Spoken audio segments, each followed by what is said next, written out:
शाहिद इमरान अब most wanted बन गया था।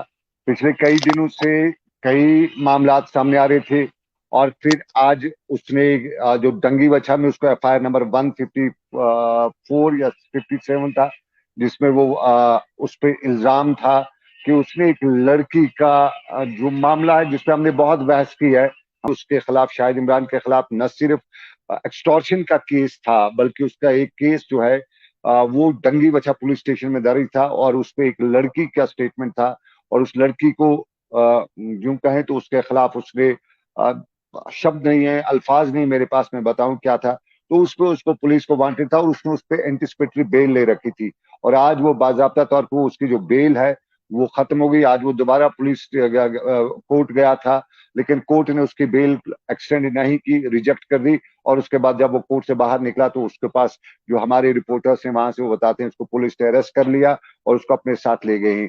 ये पहला मामला प्रियंका नहीं है। इस पे जो शाहिद इमरान है, इस पे एक एफआईआर नहीं बल्कि बहुत से इल्जामात हैं। अभी सब पे एफआईआर नहीं हुए हैं।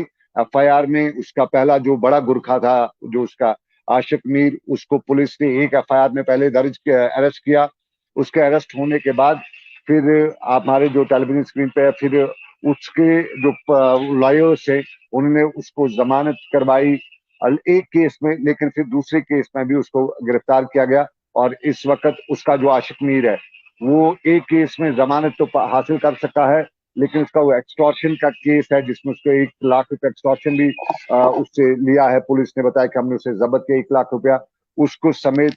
उस पर अब बहुत सा है और ये भी है कि अब शाहिद इमरान को गिरफ्तार भी किया जा चुका है। जो है वो केस जो है वो सामने खुल चुका है और उस केस पे पुलिस ने बाकायदा तौर पे अब उसकी गिरफ्तारी भी अमल में लाई है। अब कंसर्न लोग हैं इस मामले को देख रहे, मैं उनसे पूछा था कि क्या है, और उनने यही बताया था कि हम इसको देख रहे हैं। इस पे उनके अभी तो इल्जाम ही है, अभी हम ये नहीं कहेंगे उस पर कोई प्रूव है। अभी शायद इनोसेंट है, क्योंकि जब तक न इल्जाम प्रूव हो जाए तब तक हम किसी को भी ये नहीं बता सकते।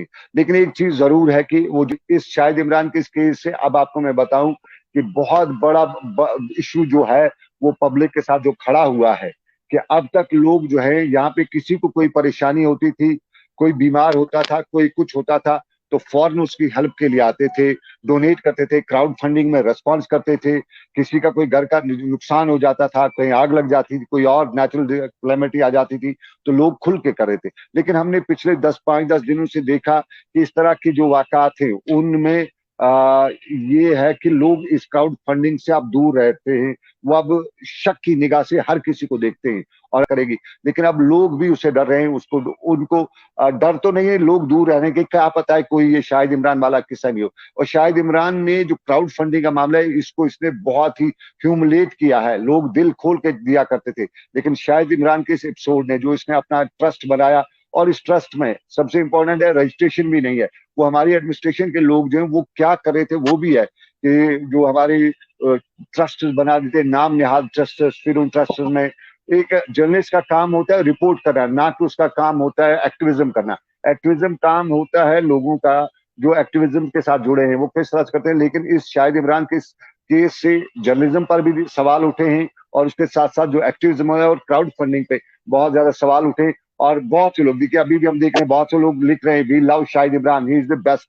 अब शाहिद इमरान को क्यों कर रहे हैं, बहुत से लोगों से ये भी सवाल है। जरा बताएं शाहिद इमरान ने कौन सा ये तीर मारा है। ठीक है, उसने बहुत अच्छे काम किए, लेकिन सबसे बड़ी गलती जो इस वक्त है, ये बहुत बड़ी गलती है, इससे पूरी कम्युनिटी पे भी सवाल उठे हैं। Law will take its own action. और कानून में अगर शाहिद इमरान ने गलती की है, अभी तक हम ये नहीं कहेंगे कि उसने गलती की है, उसने चोरी की है, उसने बदजानती, अभी हम ये नहीं कहेंगे, लेकिन अगर उसने की है तो सरकार को ऐसे मामला में सख्त से सख्त सजा होनी चाहिए। क्योंकि ऐसे लोग जो हैं ये सोसाइटी के लिए, इसने अपने बेनिफिट के लिए, हम अभी तक जो खबरें निकल के आ रही है, हमारे पास एविडेंस नहीं है, लेकिन जो लोग बता रहे हैं कि बड़ी एसेट्स इसने बनाए हैं, हॉस्टल का बना रहे हैं, दिल्ली में इसने बंगला बनाया है, और जम्मू में बंगला बनाया है, बारामूला में हाई जो एंड एरिया है, जो पोश एरिया, वहां पे 2 कनाल जमीन ले रखी है।